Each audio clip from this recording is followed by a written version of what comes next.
It's a stark departure from how he was once known. Air Jordan is now Grandpa Mike. And who is this guy? Jasmine and my little... This is my son, Rakeem. Pleasure to meet you. Yeah. This is Rakeem Michael Christmas in his public debut. Your grandfather now. I saw your face light up there with Rakeem. What's that like? Actually, it's fun, you know, because I can actually hold him and play with him, and I'm having fun watching him. Oh, yeah. I know. It's your first time in, right?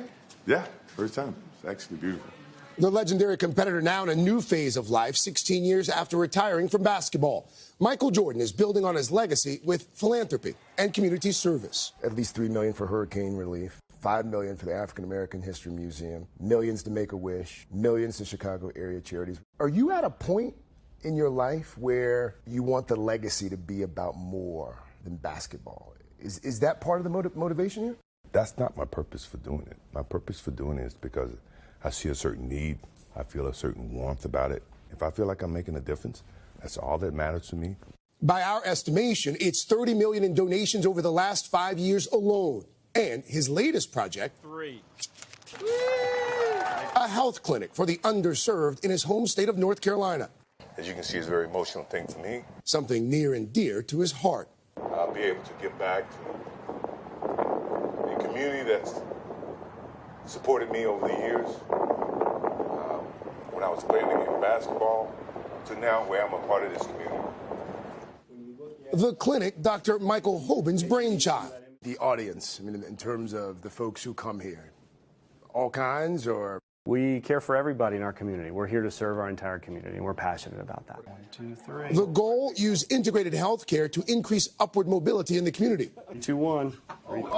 When Michael heard the idea, right? Yeah, I'm okay. He decided to donate enough to fund two. At the end of the day, if you know you're providing services for people in need, that's all that matters. And the accolades that come with his generosity, something he'd rather avoid. So I give for the basis of giving, not to advertise or not to promote. These days, he'd rather stay out of the spotlight, opening up to us about his reluctant participation in an upcoming 10-part series about his career and the 1998 Chicago Bulls. 500 hours of never-before-seen footage. Why do that now?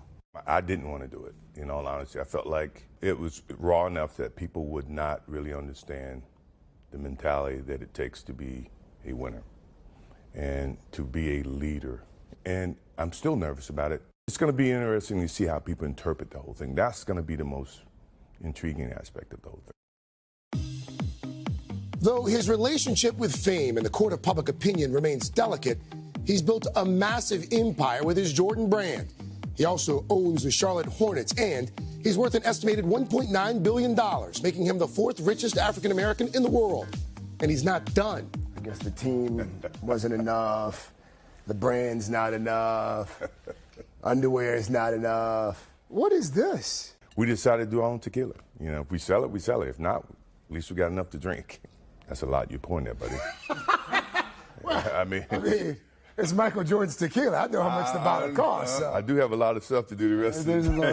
I'll pour me a lot and pour you a little. We'll switch. I like that. I like the way you do it. Someone asked you if you could pick 4 guys for your pickup team, 4 guys that you play anybody else with. Hakeem Olajuwon, Magic Johnson, Scottie Pippen, and James Worthy. That was 6 years ago.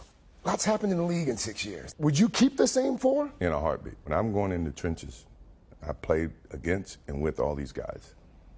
I'm going with who I know. Every single night, that responsibility to go out there and represent greatness every single night. So Steph Curry shouldn't be offended when he watches this. I hope not. He's still a great player. Not a Hall of Famer yet, though. He's not. Cheers. Cheers, my friend. I enjoyed this. Remember when Michael Jordan called you my friend? I remember that. And we sipped some tequila. Were you dying? I did die a little bit. And quickly great. brought myself. Did you bring any? I did, but I don't have it here with me. Okay. We should point out he was getting a flu shot there in the piece. Oh. By the way, you would think that he would play pickup ball from time to time? Sure. No. Oh, really? He said that because of his competitive nature, he doesn't want to pick up a ball again because he's afraid that it would take over. Trigger, yes. Wow. It would bother him to what, like to know? Well, he he used would to be able to do this, but... he would start playing more, and then he'd pull it like his Achilles or something. But he's working out, doing everything you can tell, right? We're gonna have more coming up in the third hour. He's picked up a new hobby. as well. Really? That's a good tease. Yes. Yeah. Picked up, yeah. He does weather. No, that is not his hobby. No? But I got some of that tequila for you. You did? Okay, good. Sin Cara. Yeah, I love Cinco, it. yes. Thank you.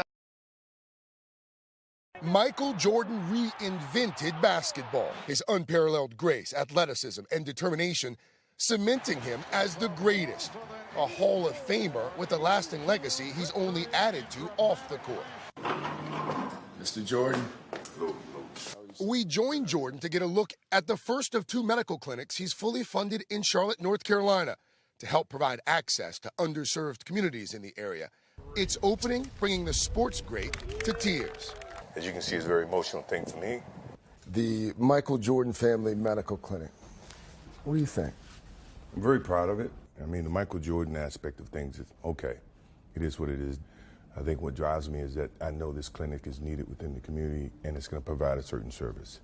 Giving back and also using his voice for change.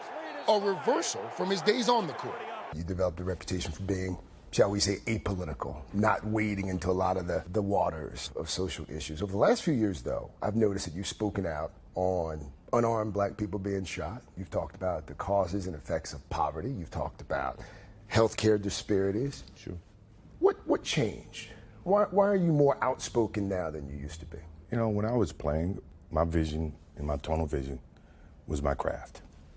I was a professional basketball player, and I tried to do that the best I could. Now I have more time to understand things around me, understand causes, understand, issues and, problems, and commit, my voice, my financial support to. Looking back on your playing days, do you wish that perhaps you had been more vocal about certain things? I never look back and change things for whatever reason. He has stayed close to the sport. Jordan is now the majority owner of the Charlotte Hornets. What do you think about professional sports players now who use their platforms for activism? I think it's great if they understand the causes. Obviously, if they feel their voice matters, great. And I support that. But speaking out has recently created controversy in the NBA. LeBron James facing criticism for weighing in on the feud between the league and China over the protests in Hong Kong. Jordan declining to comment on the topic, citing pending litigation first starting in 2012 over the improper use of his name in the country. The legend also weighing in on college athletes being paid to play, a bill just signed into law in California with other states following suit. Do you think they should be paid? I think they should be paid some portion of money so that their basic needs are taken care of. There's some complexity there that I think the NCAA is going to have to figure out. Are they entitled to some compensation? Yes. What is that number? I don't think anyone knows.